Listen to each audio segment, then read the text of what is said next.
up, get out right out of your bed, that's your quicksand. Getting rid anxiety and head, you can fix it. Rid of stigmas, all of them you said, we ain't listening. Just remember, try to do your best, you can win this. Maurice Benard, State of Mind.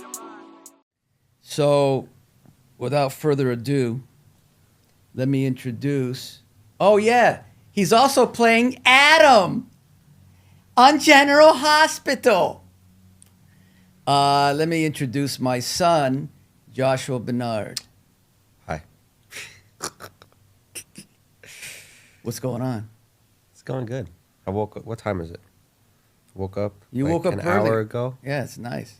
It's 2:00 and you got up early. First and foremost, let's talk about what you've been doing in since you last came on with that really nice hair that you had. Your hair was nice. And What I've been doing since then? How long ago is it? That was a year, right? yeah, a year. That was a year. You did the rehearsal with You don't remember his name? dude. You know Nathan names Fielder. that kill me.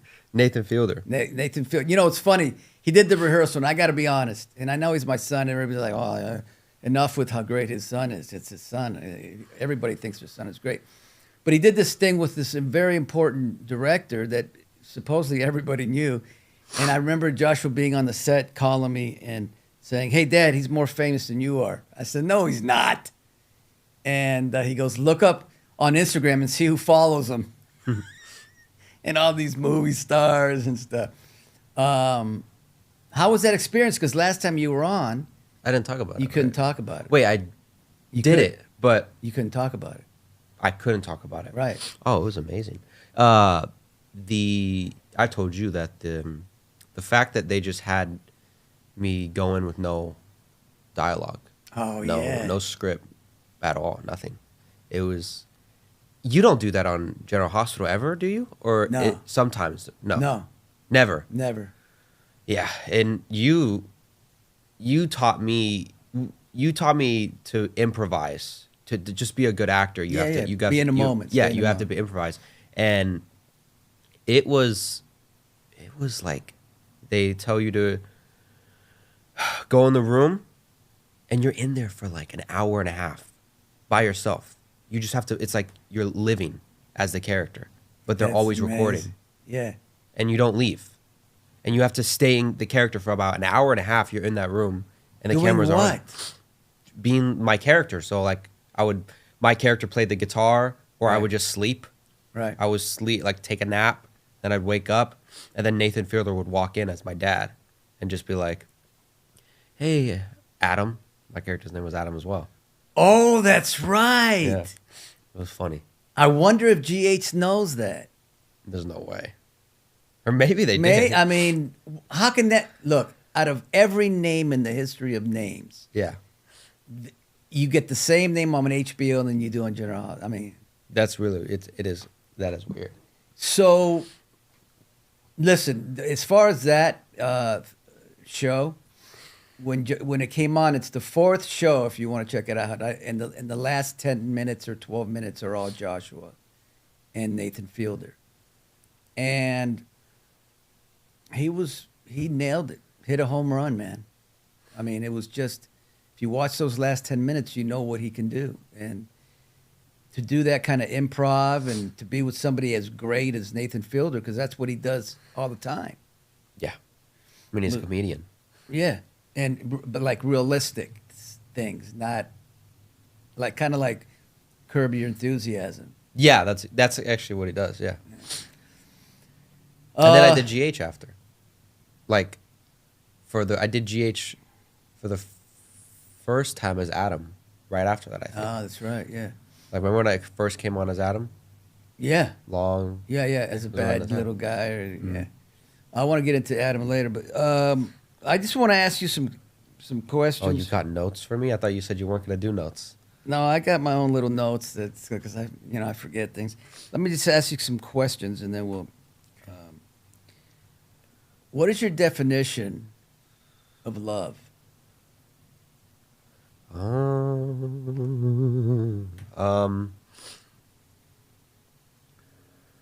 definition, 1 word, 2 words, how many You words? can Like do as anything whatever I can you want.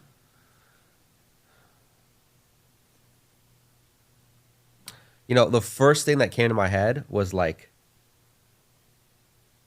being there, but that always doesn't Being there. being there for someone. Like That is you're it. being there. That is, yeah. But for me, it's like I don't know. I would say being there for every single part. The first thing I think of is you and Mom when you guys had that really bad time when you tried to kill her. No, you didn't. No, not try to kill her. No, I did try to. Well, no, you didn't try to kill her. You threatened. No, to. yeah, I That's threatened. different. You trying to. Yeah, You threatened to kill her. Yeah, no, I didn't try to kill her. No. But to me, that's what I mean by. That's my definition of love is like. Let's get into that a little bit since you brought it up, and we need to do it. This is a mental health kind of show, He's talking about what probably, if you've read my book, if you've watched State of Mind, you know that I had a manic episode and I threatened to kill my wife, and I was drunk, and it was not a pretty time, but that's what happens when you're bipolar and you have a manic episode, and especially when you involve drinking. I don't mean to cut you off because I want to get back to what we were talking about, but can I bring this up because it's just hitting me right now? I had 2 people that I know this year, both were bipolar, or 3 people. I'm sorry, includes me. 3 people bipolar, but I'm the only one that didn't drink, and I'm the only one still alive. And that says a lot because mental illness is difficult, but it's not impossible. But it is difficult at times. But you add drinking or drugs or anything else into the equation, can be deadly. Okay. That just comes to me, and I have to talk because otherwise. Uh-huh. So, yeah, go ahead. Why does love make you feel that time? If you look at all about why the marriage divorce rate is like 50% now. Yeah. I feel a lot of it has to do with people not wanting to be there for the great and the good times. Mm-hmm. And the bad times. Mm-hmm. So great, good, bad, horrible. Some people leave when it gets horrible and some people stay. But the reason why I was like iffy about being there is because some people stay when they shouldn't. Yeah. That's when true. they should leave. That's because true. then is it love at that point? If you're staying when you're in a horrible relationship, marriage, girlfriend, boyfriend. I Well, don't it know. could be love if you're staying for the love of the children. Yeah. Although that shouldn't be though. Yeah. I don't think that's a good point you made. I don't think anybody should stay in a marriage for the children if they're not happy. I don't. I don't have children. You could speak. You know what I mean though? No, I do know what you mean, Yeah, because a lot of people do. What's your definition of love?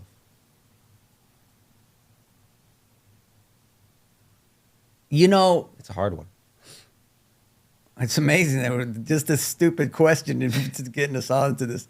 My definition of love is helping people.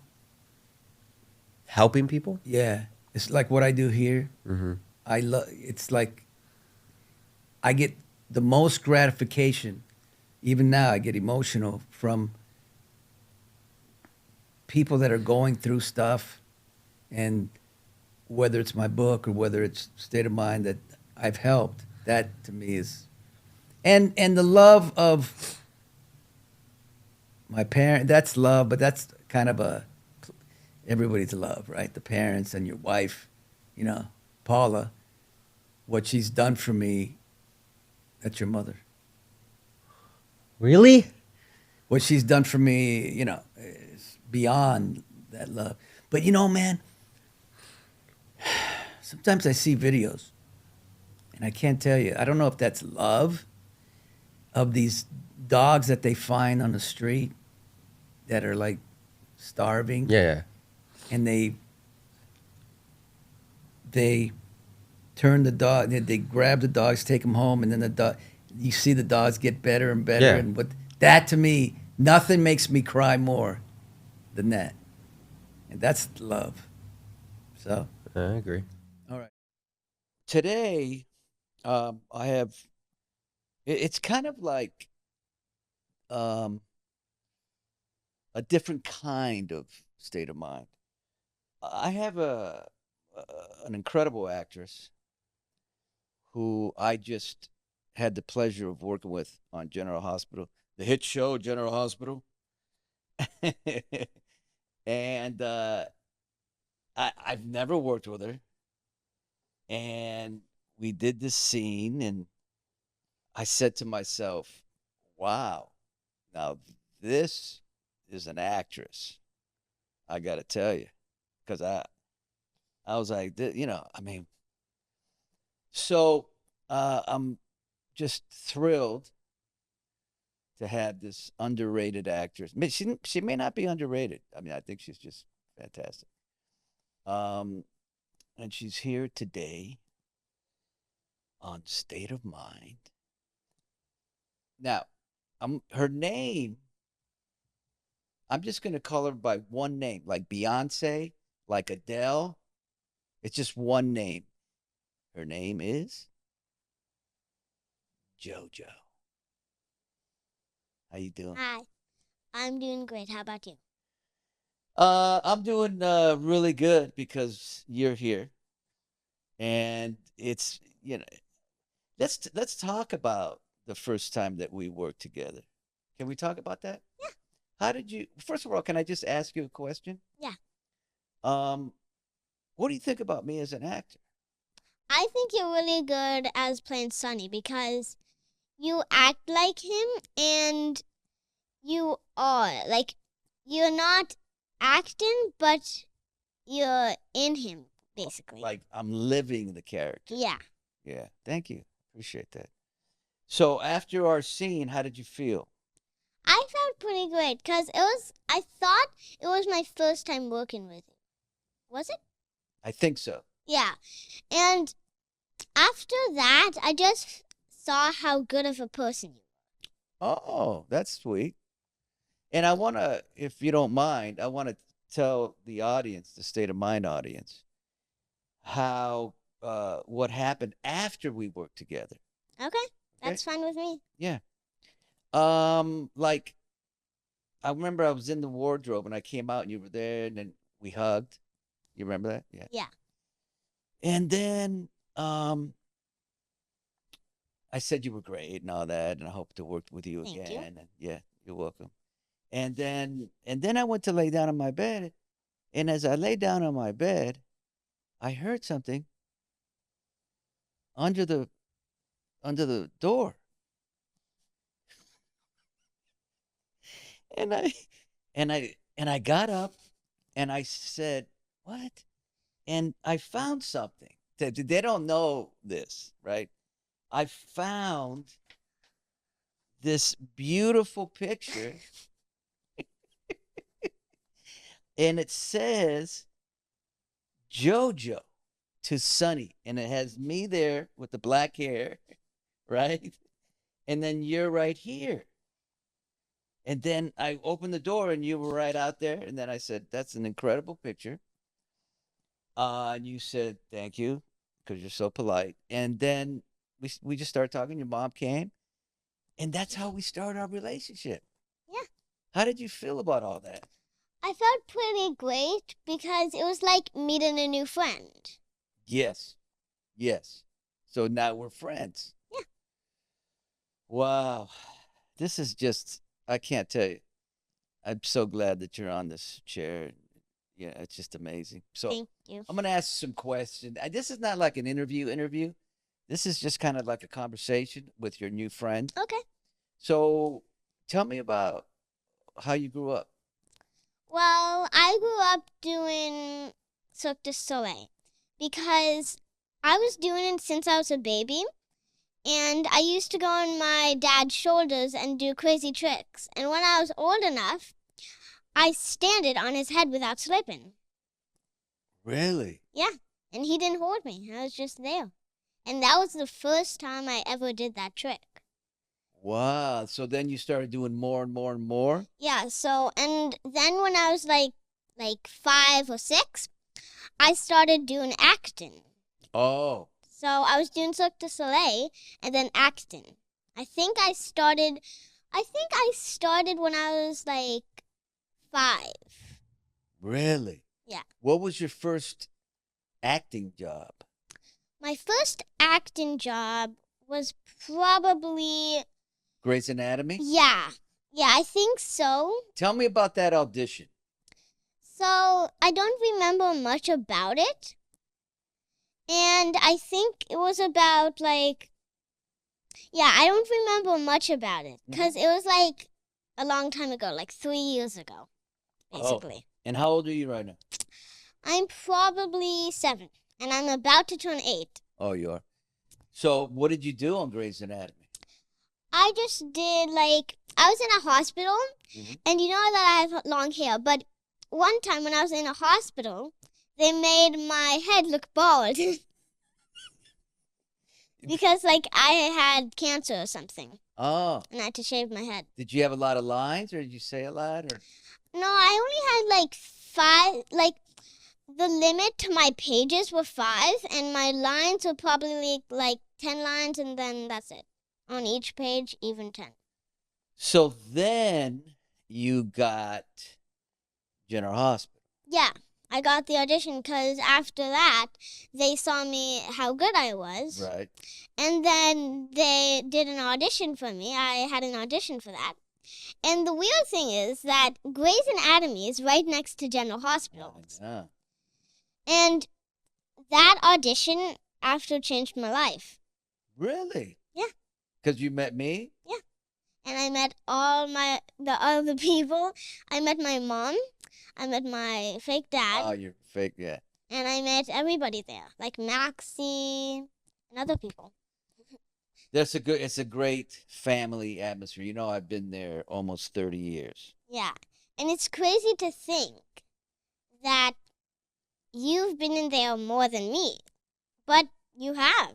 I've been there a lot Yes. more than you. And we just had our 15,000 episode. You know how many Grey's Anatomies had?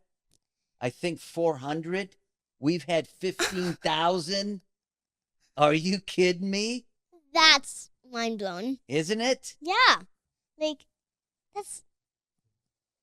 I couldn't even be along for that life, I don't think. Well, you're gonna grow old very gracefully. Yeah.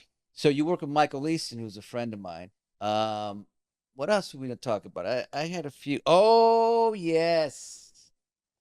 I love America's Got Talent. Oh, yeah? So you were on, or your father was on, right? On a Yeah, thing? my I saw him father. on a thing with fire. Yeah, he was on a wire, and what he calls it is firewire, I think. Yeah, firewire. And basically, he has a protective suit on so it doesn't get burned. Yeah. But one time, he did get burned right here on his leg. Yeah. And then after that, I saw him on TV, and he was running to the other side, really quick. But he was almost there, so. So how was that experience on AGT?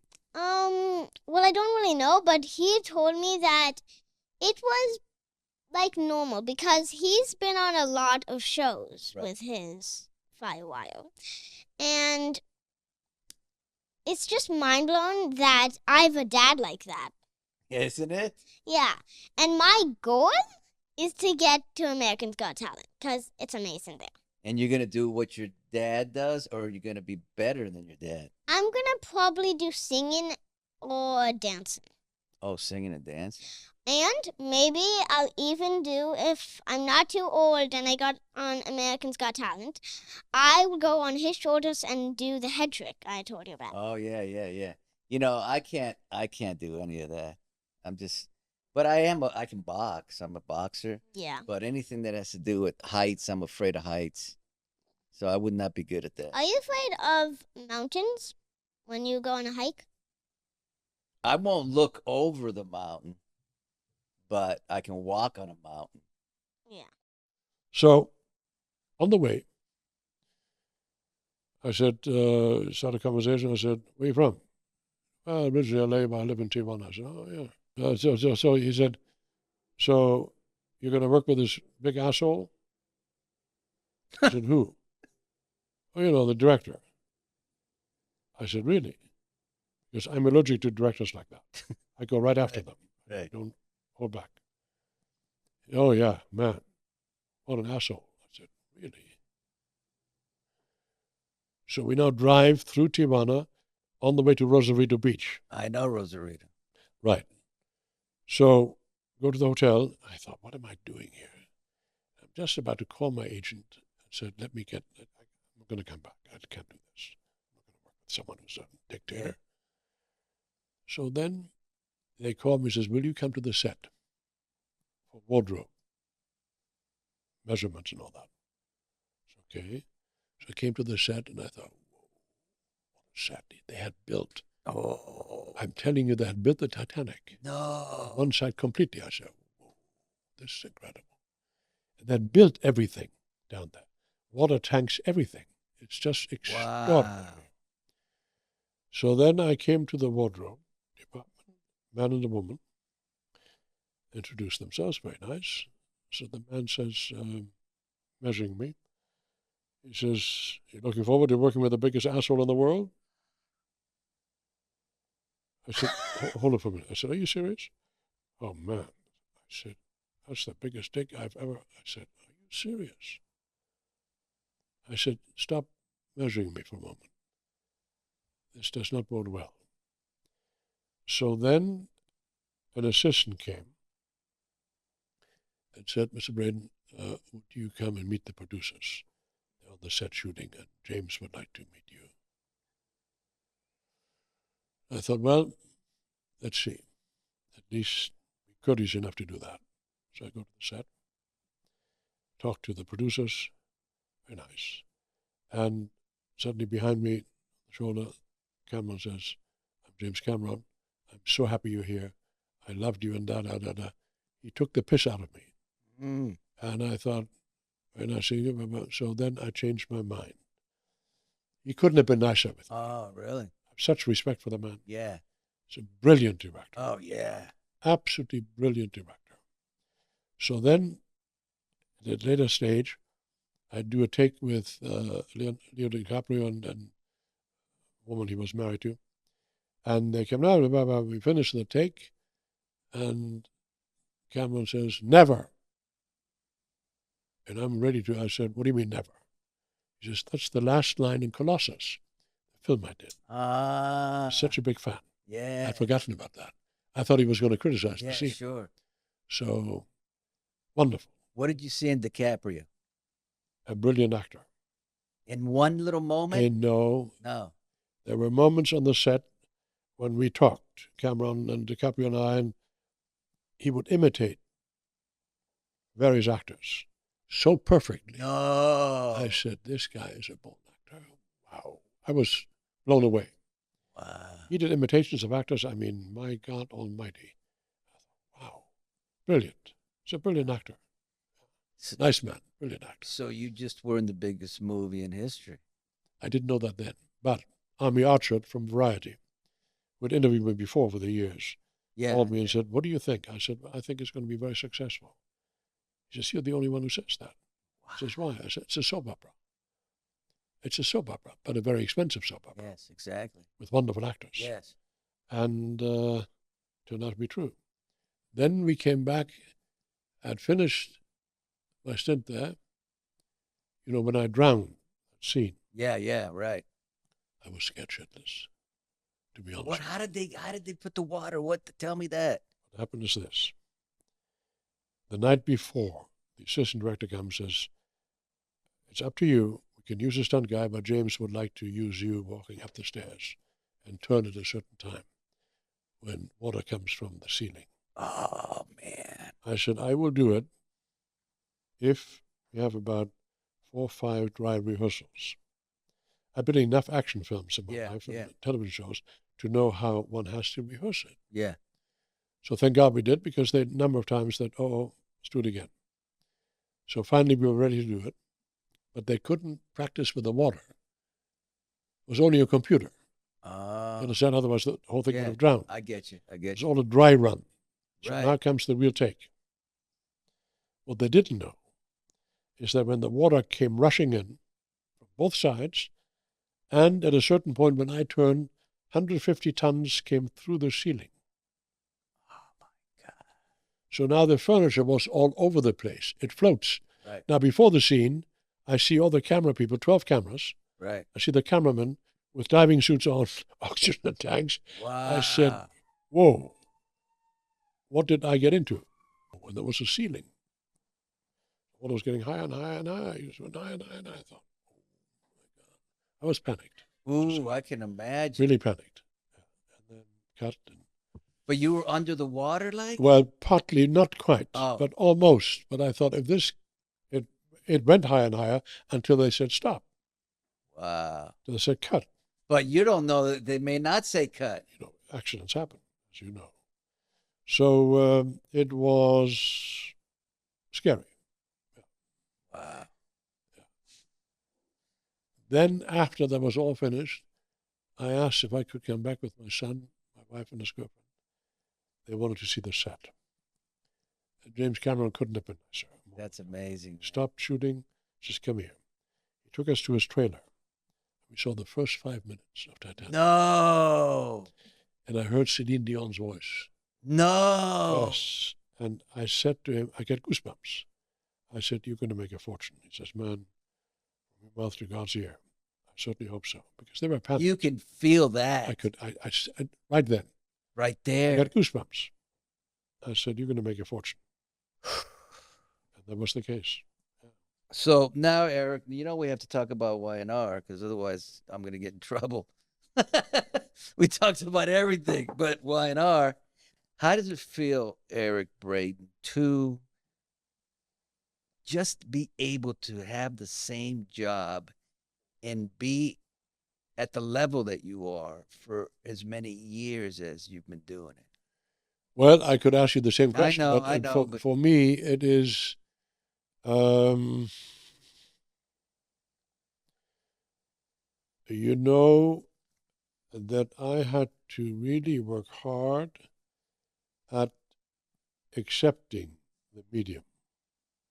When I came in at first, I loathed it. Yeah. The amount of dialogue, the speed, and Yeah. the lack of respect with which they worked, where they would count down. Well, wait a minute. I said, hold a minute. You look at me before you count down. You got that? Yeah. I'm on fucking screen, not you. Right. When I'm ready, we go. Is that clear? I had to say that a few times the first 2 or 3 years. Wow. And I felt what I feel in daytime very often, and the people who work in daytime, they feel a kind of disdain for their own medium. Yeah. I used to feel that, and I resented it. I said, what you're doing, you're entertaining millions of people. Have respect for what you do. What you and I do is harder than what anyone who stars in a film does, what anyone who stars nighttime does, what anyone who stars in a theater does. Yeah. What you and I do on a daily basis is the hardest job for an actor in this town. Yeah. In the business, period, outgone. So I said, start respecting yourselves. In order to earn that respect, don't count down 5, 4, 3, 2, 1, and don't even look at me. I said, are you kidding me? You look at me, then we shoot. Right. Is that clear? I don't give a fuck about the technical stuff. We are on screen. Our face is on screen. We are being judged, not you. What about the stigma Well, of daytime that we don't get the, recognition? We're like But the then- last at the totem pole. but Maurice, yes. that is based on ignorance, on not knowing what we do. I know. And I do. Look, I've done the other. I know. I've shot in film. I've Yeah. done nighttime. Right, I've done right, the whole right. thing. This is the hardest Yes, medium yes. in the business. Yeah, one So take. actors who are in it, be Yes. proud of it. I'm with you Be there. proud of what you do. Yes. Be proud of what you But do. I want the outside to be proud. To hell with them. I don't Oh, give a shit. You don't I care. don't give a flying fuck. See, about it. you don't care. I don't care about Hollywood things. I really don't. That's good. Couldn't care less. Right. I've Done it for too many years. I'm getting there, Eric. Know what it's all about. I Right. couldn't care less. Right. That's What true. we do, I know what we do. But you're saying to the actors, embrace it, respect it. Absolutely. Yeah, I agree with that. Look at Michelle Stafford. She's a wonderful Yes. fucking actress. She's a Yes. wonderful actress. Yes. I mean, so many people that I know. There are, She hasn't done State of Mind yet. So anyway, go ahead. right. But anyway, I just, I'm with you there. I'm with such respect for what some Yeah. actors do. you. The homeless part. I just want to know what Okay. it's like, brother.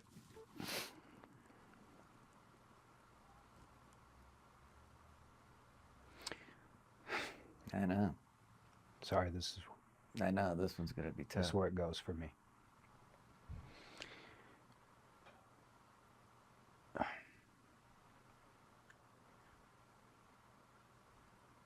Humbling.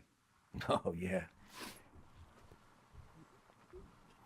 You know, medical guardianship in Ohio. I got on a train from Ohio to here. I thought I had a place to live. I showed up at Union Station, downtown Los Angeles, and I called the gentleman that I was supposed to stay with. For whatever reason, and to this day, I still don't know why. He said, "I'm sorry, but you can't come here."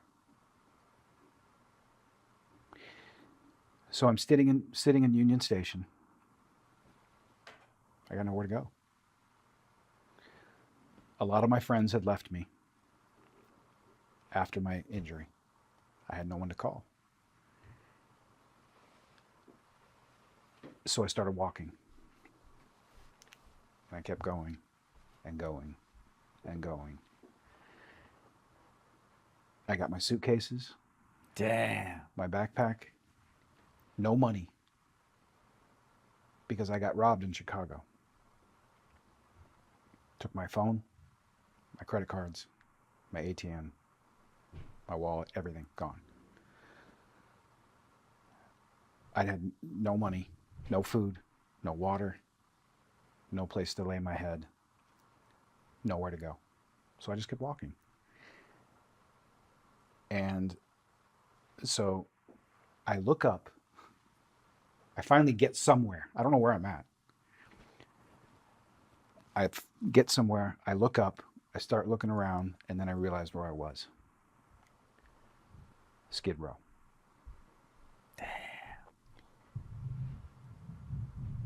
So that's where I lived. Listen, For how long did you live? 2 weeks. Damn. People spend, again, this Oh, is yeah. not poor me, because No. people spend Yeah, years for down sure, there. For sure. Live forever, yeah. So finally, after a couple of weeks, I decided, if I'm going to die, it ain't going to be here. So I started walking again. And I walked, and I walked, and I walked. I don't know how I got to where I was, but I ended up on Hollywood and Vine, Oh, wow. which is not a great area. No, Okay. no. And I parked it right there. And I laid there for a few days, and I made another decision, and I said, if I'm going to die, it's not going to be on the Walk of Fame. Hollywood and Vine. So I started walking again. So I walked from Hollywood all the way to Toluca Lake, which is 6 miles. And so I get there, and I find a bench, and I park it again. 4 days, another 4 days. Do you talk to people at this point? Like there's No, because oh, my phone was stolen. But at that point, I had been on the streets for so long. I'm dirty. My hair is just. I mean, Right, I look like a homeless man. Yeah, yeah, right. And I'm also sunburnt. So my face is bright red, burnt. I look terrible. So people start talking to you because they know that you're struggling. Yeah. So yeah, I talk to other homeless people. Yeah. Again, it's important that I make sure this is not a poor me. It's not. I brought it on myself. Yeah, of course. You're just telling a story. Your story. So you were on that bench. Ate from the trash. You ate from the trash. For 3 days. That's how I ate. So finally, the one thing I did have was this is the irony of this whole story. I had my computer. I didn't have a phone. Oh, you had your computer. I had my computer, but I lost the charger. So it was coming down to the very Right. bottom. But where I was, there was a Starbucks next to me. So I juiced off their internet. Damn. So I had enough battery in my computer to send one message. So I sent one text message to a dear friend, and I said, I'm not asking you to go out of your way and come save me, but here's where I'm at. And I gave him the address. 3 days later, I'm laying on that bench, and, having been a man who has passed away before, Yeah. I can feel it coming again. I know what it feels like. Yeah, sure. So I'm laying there on the bench, sunburnt, like beet red, and I'm going, God, I said out loud, God, if you want to take me, do it now. But no more of this. It's got to stop. Not 5 minutes later, I hear, Tyler?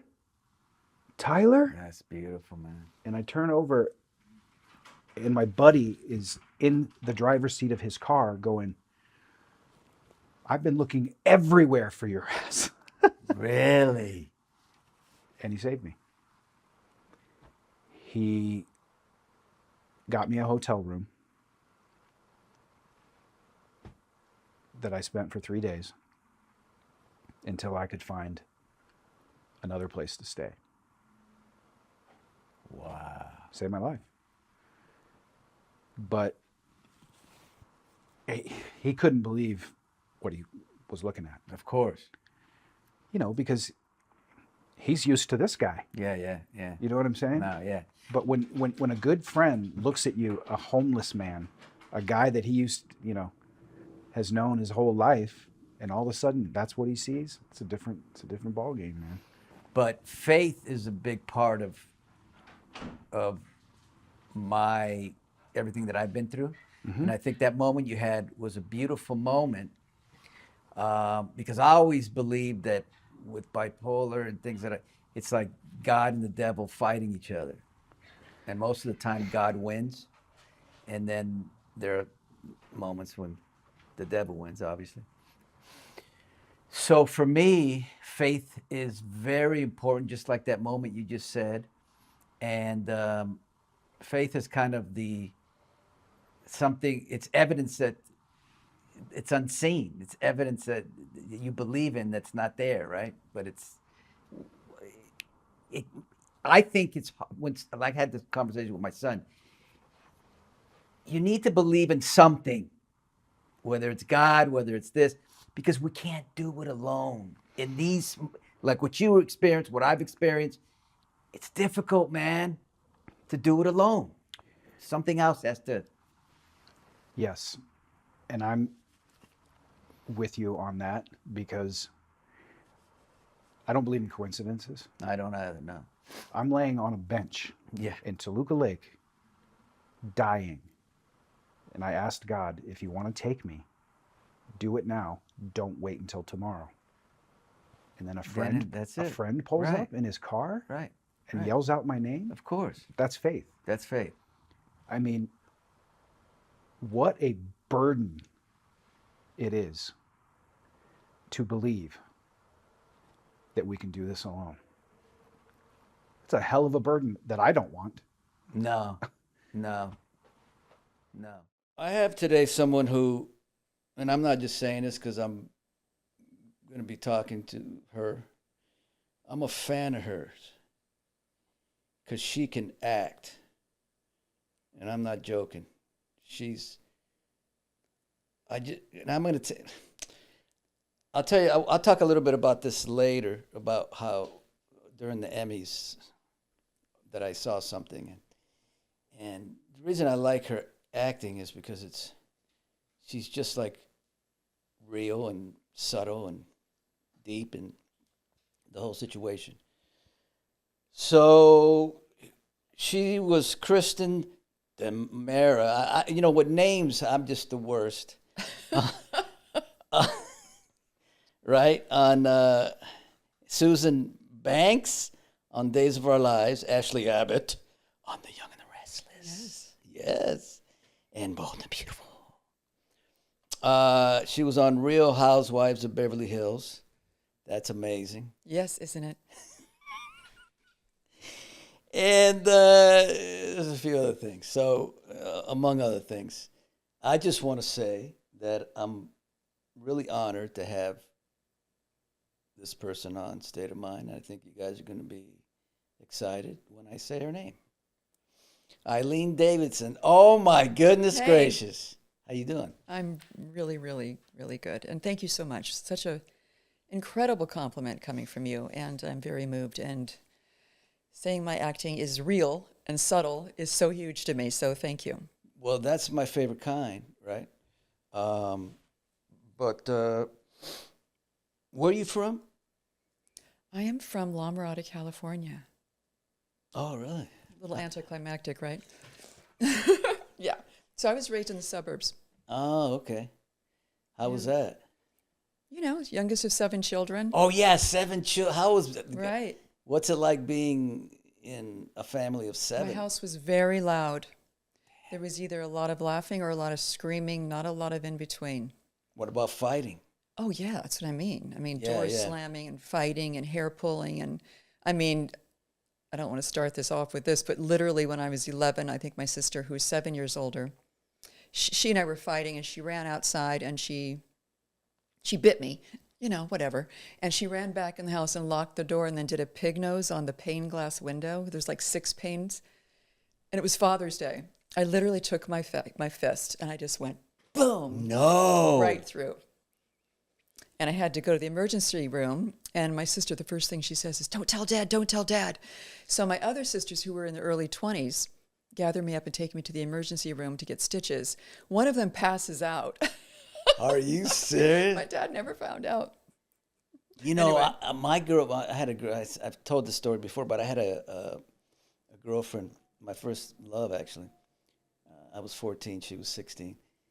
She had 3 brothers, and they would fight to the point of scratch blood down the face. Oh, yeah. Punching in the stomach. Oh, yeah. Boy, girl. Yeah. My oldest brother, who was 14 years older than me, one of my sisters was going on a date. They were in a fight, so she locked herself in the bathroom. She was all made up to go on this date.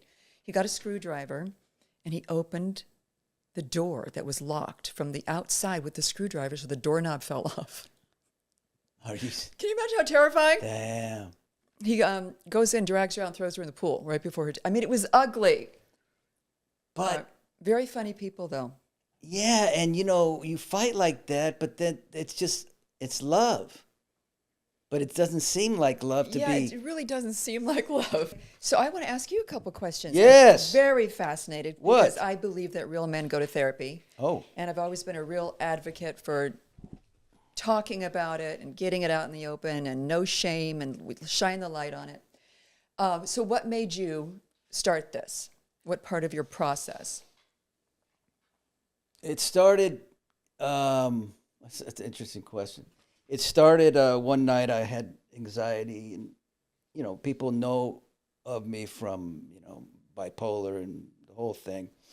And one night I had anxiety and I wanted to film it. And as I filmed myself with anxiety on TV was Steve Harvey saying, I can't believe all these people with social media filming themselves, dude. Wow. I'm not joking.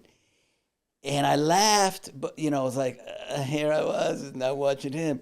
So next morning, I said to my editor at the time, I said, listen, this is what happened. And she goes, why don't you just film yourself talking about mental health? I said, who cares? Who's going to want to? She goes, just do it. Just film something. Filmed it.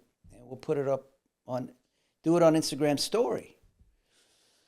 So I put it on Instagram story, got a good response. And she goes, put it up every Sunday. And I said, nobody watches on Sunday. And who's going to watch me for 8 minutes talking about myself?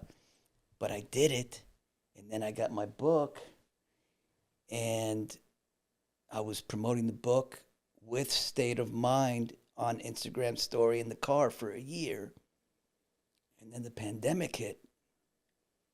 And I kept doing it.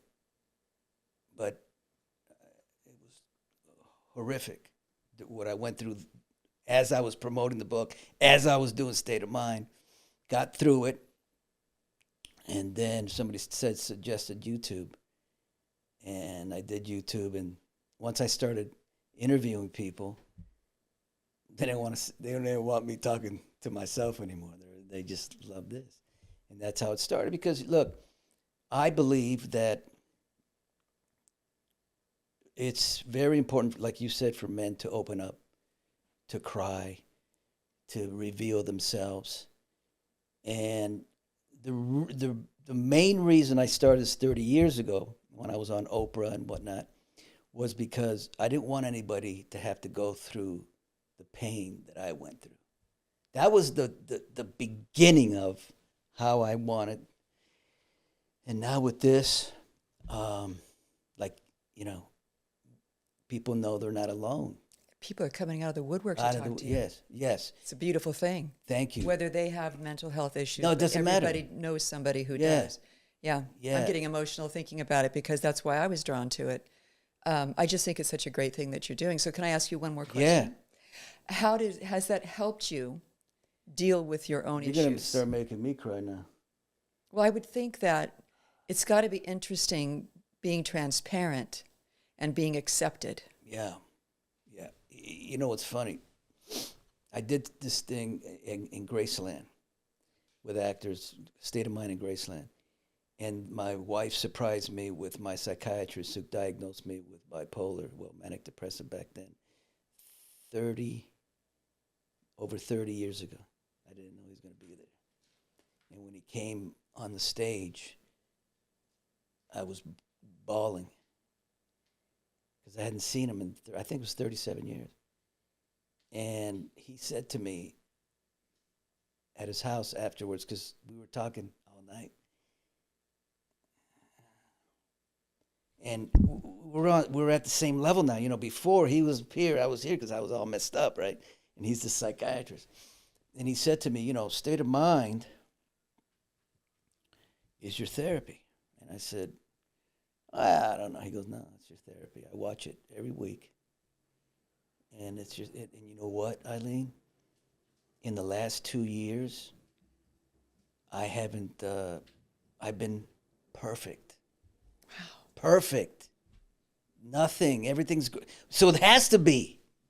Because I don't encourage this, but I'm not going to therapy. So, yeah. So I would say that it's been fantastic for me, but I think it's good for the people on the other side too. Well, don't you think that, I mean, again, it's coming from my own personal background, that shame is something that just makes everything worse, kind of has a compounding effect where it just kind of exaggerates whatever you're feeling, whatever that is. Yep. And that not having shame but having an issue is much different than having shame and the issue. Yeah. Shame, I think, goes hand in hand with caring what people think, right? Right. And let me tell you another thing. And mental health issues are a stigma. Yes. So not having that stigma means you're clearer to deal with what that shit is. Exactly. Where do you stand on that? Because I've been talking about this now for the last 2 months, but I'm figuring out that not caring what people think and mental illness go hand in hand. And I don't know where you stand on it. I've cared always way too much, Yeah. and it compounds everything. You I know. do? Oh yeah. I was raised Oh. very Catholic. Yes. So much shame. Why you wanted to go to Thailand? Well, yeah, I was going to go in the military, and I thought it was a beautiful place.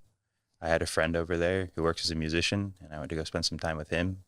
So that's why I went originally. Oh, really? Yeah. And because there's at General Hospital. That's the soap opera that Yeah, I've seen it. I've seen it. I play Sonny. Uh, Mike. A lot of younger people from GH have gone to Thailand. Mm-hmm. And I'm always like, why? Yeah, Because it's scary. And they're like, no, but it's beautiful and this and this and that. it is. The land is beautiful, but the political system is very bad. It's still a monarchy. The king is all powerful. He can do whatever he wants. Basically take people's lives or give people's lives. It's still like that. They're still in that. Wow. So it's yeah, if you get stuck into that system, it's not good. But if you were to just go there, sit on the beach for a little while and come back in a resort, great. Like Yeah, beautiful beaches there. Yeah, totally. I mean, they have a beautiful land there, and I feel bad for their people that they're oppressed as they are. Yeah. Now, you went, so then you decided to go for music, right? To play. My friend was a musician, so I just went to stay with him, to hang with- check out the place. Yeah, he was kind of local around that area, so So great. I know maybe you might not be able to talk about something legally or whatever, but what exactly happened when you were there and you got busted for? Mm-hmm. How did that happen? So I was arrested on a bunch of charges. Okay. Murder, drug smuggling. Yeah. Holy moly. Yeah, big charges, really big charges. And I was arrested near Cambodia. So, yeah, at the border, actually. I want to know, Mm-hmm. because I watch a lot of those shows. I want to know exactly what happened when they came to you when you got that whole feeling of that. Yeah, so I was just going to cross over to Cambodia. And as I was putting my passport there, I was seeing they were putting up people's photos on that glass. At the passport booth, there's like a glass in between you and the woman who takes your passport. Yeah. And I was looking at it and I was like, yeah, that's an American passport. That looks a lot like, oh, wow, that's me. I was totally surprised. And at that point, she kind of just took my passport, slid it under, and touched something. I don't know what she touched, a button maybe. And it was just full of police and immigration Like officials. how many police? A lot. I mean, more than I could count at the moment. I was just in shock. I was like, what's going on? Did I overstay? Like, why what's going on here? Like, was it something wrong with my passport? And then, yeah, they're saying you're being detained. We can't tell you for what. They're talking. Broken English. So they take you Mm-hmm. to a room. Yeah, well, first they put me in a car, put a bag over my head, and then took me back to one city called Pattaya in Thailand. Mm-hmm. And then they started their interrogation, which lasted days. So you're in a room with like how many? Couple cops. I mean, they would come and go. At one point, maybe 20. At some points, maybe 3. And yeah, what are they saying? They're just trying to make you sign papers. Sign this, sign this, sign this, sign You're like, this. no. I'm like, no, I don't know what this is. I don't know what this is. I don't know what this is. And that's what they're trying to do. They're basically trying to get you to admit to something that you have no idea about. And then after they came and went, what happened? You didn't sign the papers, obviously. I did sign one paper. Oh. Yeah, which was for my belongings. Okay. Yeah. But there wasn't a confession They tried to make it like there was, yeah. Oh, Jesus. They did try to make like there was, but there was not even a translator there. So there's no way to confess to anything. So once they're thinking that they got you. Yeah. I mean, they just want to put you in there, Yes, of course. They just want to put you in there. So then now you're going, what's going on? Yeah, basically. I didn't do anything. Yeah, they're calling me murderer, drug smuggler. I honestly thought it was a little bit of a joke. And then they're showing me the newspaper that day. I'm on the front page of the newspaper already. And I thought it was maybe a little local town village newspaper. No, it was a newspaper for all of Thailand. And there I was. Are you serious? Yeah. So now the whole country is looking at you a certain way. Oh yeah, yeah. And so now they take you into the prison. Mm-hmm. It was On the way to that prison, are you like going, this is just, I remember looking at my hands, you know, and Okay. like checking like the scars or something on my hands to make sure it was me. wow. I thought it might have been, I was kind of getting like some disassociative feeling from my body. Do you know what you know what I'm Yeah. saying? So I almost didn't, I looked at him for the first couple of days, actually. I was looking at the scars on my hands, you know, just little stuff like little nicks Just you to, get or to whatever. make sure it was you. Yeah. And I was like, okay, this is me and this is where I am. I don't know how or why, but here I am. So now you're in the prison. Yeah. What does the prison look like? First night I got there, I didn't see, I mean, it was all Thais, you know, I didn't see any foreigner, any nothing. So I figured I was the only foreigner there. The prison was terrible. I mean, you're sleeping in shifts. The Maybe lot, shifts. like, so first off, you're sleeping, your legs are interlocking with the other people you're sleeping with. So your leg would be on my chest and my leg would be on your chest and we'd be interlocking that way. And then onto the side as well. They call it the fish can is what they call it in there. And then after 4 hours, you would switch. So about 20 people who just got to prison, you have to go stand in the toilet area. And then the other new 20 people come and sleep. So you sleep in shifts like that. Okay, Tyler. Right when you're first in there and you got to do the sleeping and the leg and the thing and the thing. Yeah. What the hell are you thinking, brother? I mean, I mean, the first night I just felt alone. Yeah. You know? I felt like, what's happened here? Where am I? What's going on? Like, I just felt overwhelmed, I guess. is it a cell like a bunk It's beds? no, it's a room. So like just a room with either wooden floor or concrete floor. This was the first prison, right? Yeah, first prison.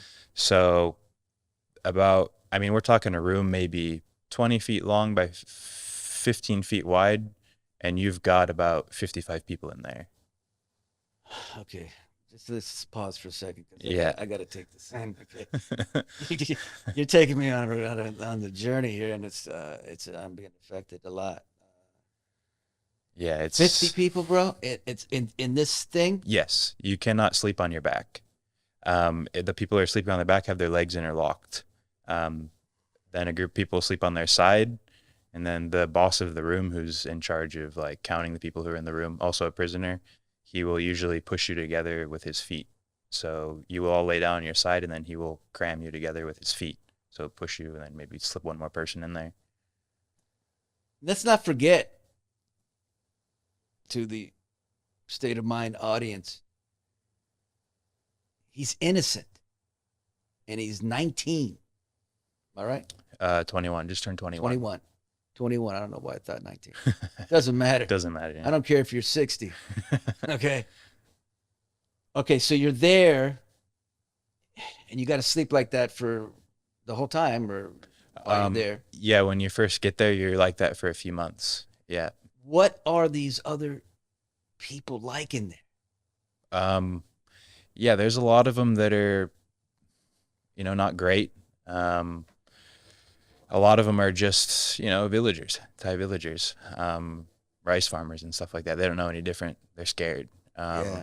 There's gangs and all that type of stuff as well. Did you deal with people like they say in prison, trying to, beat you up or take you down? They have like they do in San Quentin or these prisons out here where, the blacks are with the blacks and the whites are with the whites and the Spanish, Well, I mean, they're all Thai, so they kind of break up by province, Yeah. but they do have that. And then, yeah, there was some foreigners in that first prison. So the first day when I got out of the cell, I came out and the police had took everything. I only had my boxers. They'd taken my shoes. I had no shirt, nothing. So I came out and, one guy, Nikolai, he came up to me. He's a Russian guy. He asked me if I was Russian. I said, no, I'm American. So he took me back, and yeah, so from that moment on, I stayed with Russian people. Ah. Yeah, and yeah, they were great. They helped me with everything. I think I'd probably be dead without them, honestly. I'm not going to go into a long introduction like I usually do because I can, because it's my because it's my show. But I'm just going to go right into it because it's a very special state of mind today, with a very close friend of mine, one of the best, most popular actors on daytime TV. He's worked with Steven Spielberg. He's Carly's ex-husband. And he's basically the next Tim Robbins. Let's put that out there right now, just for the hell of it. But the most important thing that he is somebody who I've known for 31 years. We're going to get into it. Very much has supported me, and I love him for that, and I love him just because he's who he is. Steve Burton. What's up, buddy? Thank you for that introduction. You're welcome. And I want to start with this because I always start my day with gratitude. I try to stay in a state of gratitude, and I just want to say, I know we've said it before a bunch of times, but I'll forever be grateful for what you've done for me in my life, in my acting career. I would not be here if it wasn't for you. You mentioned Spielberg. I would not have worked with Spielberg if it wasn't for you taking me under your wing so many years ago. And I always appreciate that. I love you, and I'm so excited to be here. I know I've been ducking you for a couple years. Maybe 3. Yeah. And Paula. She's a hound, bro. She comes after me, dude. She's like, boop, boop, boop. Get over here this weekend. Where are you? Where are you? So, but I'm excited that you're doing this, man. And we've talked about it before. Yeah. But you're helping so many people, and I see you being fulfilled in a different way. Yeah. Knowing you so long and knowing your ups and downs and in your life, for you to get this type of fulfillment from doing this and serving people, it's awesome to see. Yeah, I'm just very proud of this. You should be. And it does fulfill me more than, And that's at this time more than acting. But in my life, acting was... Sure, but that's what's interesting, right? Because we're always trying to find, and I think a lot of people probably stop a passion at some point in their life to get a job. Yeah. Or, obviously because life calls and you got to take care of business and you got a family, you got to pay, whatever, you got bills. But it's so important to have a passion that fulfills you like this, because you would do this for free. Yeah, I would, yeah. And that's when you found it. Yeah. Right? Yeah. Like, during, through COVID and all that stuff we can get into, but now me coaching, it fulfills me. It's funny you said that, because it fulfills me more to help others than acting does. Yeah. And I love acting, and we have moments and we find the moments. Yeah. But the fulfillment from coaching and helping other people is the greatest thing I've ever felt in my life. Yeah. No doubt. No doubt. So where you were born in Indiana. Wow, what are we doing here? Am I right? Are we going all the way back? Yeah, am I right? Yeah, born in Indianapolis, yeah. Oh, yeah, okay. Yep. And how long did you live there? It was a couple... Because you know what, Steve? I don't know this. You don't know this Because even stuff. if you've told me, I forgot.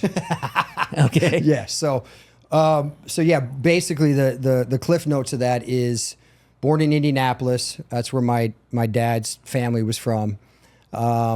Moved to Ohio. Cleveland, Ohio. Basically, that's where my mom's mom and dad were. My dad moved out to California. My mom and dad divorced when I was young. My mom stayed in Ohio, and I stayed with her. And can we just stay with a little bit of the divorce? How that affected you as a young? I didn't really. Or not really. I didn't know. I was too young. I was like 2 years old. Oh. I mean, dude, look. At some point, you realize it affects you. because you don't really have a male figure in your life. Yeah. Right. So, you know, at that point, I didn't know any different. It's the best thing that your parents divorce when you're like 2 years old or 1 year old. Yeah, I think it's for sure. Because you don't have the, the living with. For sure. Yeah. So Cleveland, you know, grew up. My mom, I was a latchkey kid. My mom worked her ass off, you know. She got remarried. I had a stepbrother for a little while. But, you know, it was I didn't know any different though, man. That's what's so amazing about this whole thing, about growing up with not a lot, you know. You're getting eviction notices. You don't know. You just think this is kind of normal to some degree.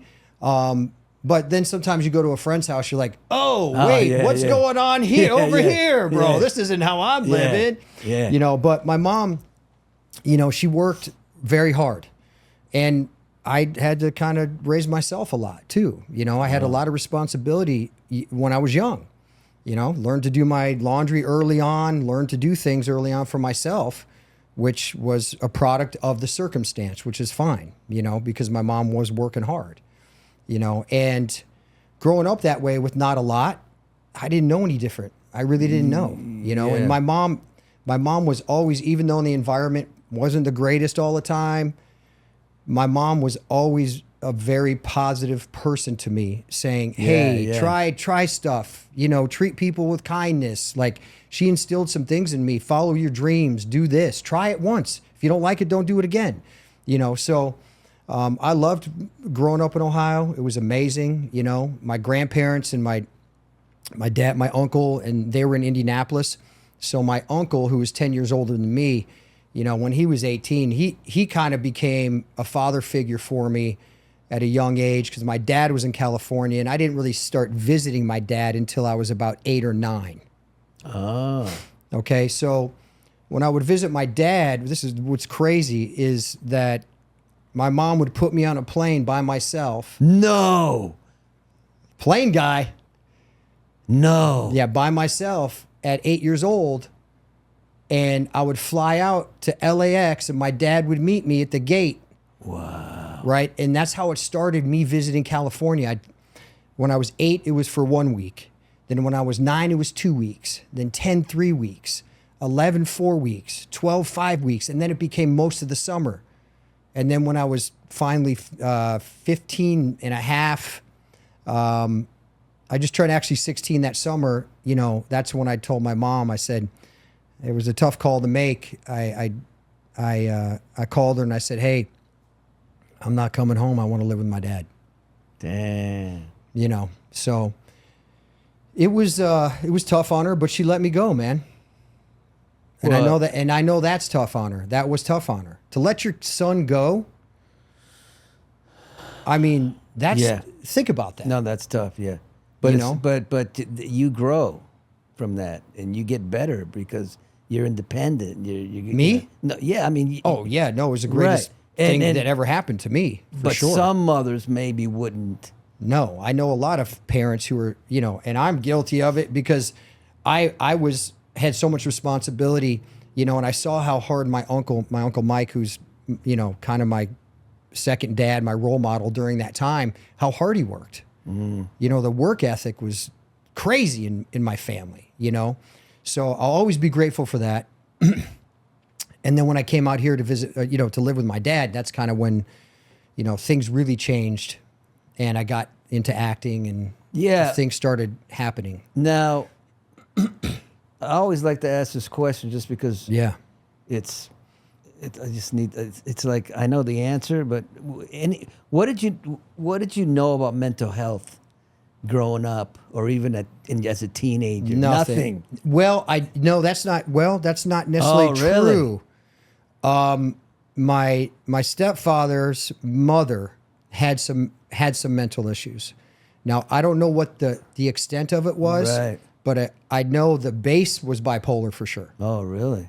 So I don't know if it went beyond that because I'm not super well versed in the But schizophrenic. at that time, or- you wouldn't know anyway. I wouldn't know any. I was a kid. You know what I mean? And they don't have a name sometimes. They don't. And, you know, I know that she was in a place for a little while and, you know, probably taking some Thorazine back then or whatever drug they give you just to freaking be like zombied out. So I knew a little bit about it, but I didn't really pay a lot of attention to it. I know my dad had some anxiety issues and I mean, he was never diagnosed bipolar. He passed away, but he could have been for sure.